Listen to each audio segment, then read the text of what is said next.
Welcome ladies and gentlemen to this Blender beginners class on creating a simple human character rig. In this class we're going to be creating a rig from scratch for our low poly character.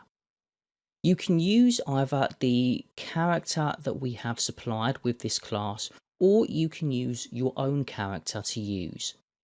Either way doesn't matter so long as you're using a human character model. Before we begin, let's take a look at the checklist for creating a human character rig in Blender. So the human rig checklist is as followed, and we will be doing each of these during this class. We will start by setting up our scene to add an armature. An armature is an object that uses bones, much like a mesh object uses geometry like vertices, edges and faces. Then we will add our first bone, which is the master control bone. The master control bone is used to control the entire rig. Once we have the master control bone, we will then begin adding the deformation bones in the center and right side of our human character.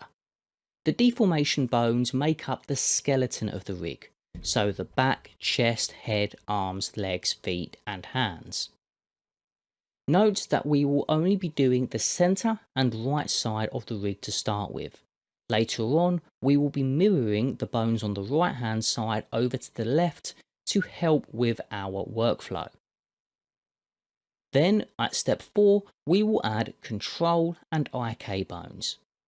These are going to be used to control the movements of our rig. Once those bones have been added, we can then begin creating relationships between the bones. This will be done through parenting. Now it's important to note that the relationships must be specific, so we must have specific bones parented to each other. Even if one parent-child relationship is wrong, it will mess up how our rig is going to work. Once we have the relationships in place, we will then apply inverse kinematics to specific bones in both the arm and the leg of our model. Inverse kinematics is going to be an important step for getting the bones to behave exactly like a human skeleton would behave. Then, with that done, we will move on to mirroring the right bones over to the left side of our rig. At that point, all of the bones required will be on our human rig, and it will then be a process of first of all unchecking the deform option for all the control bones.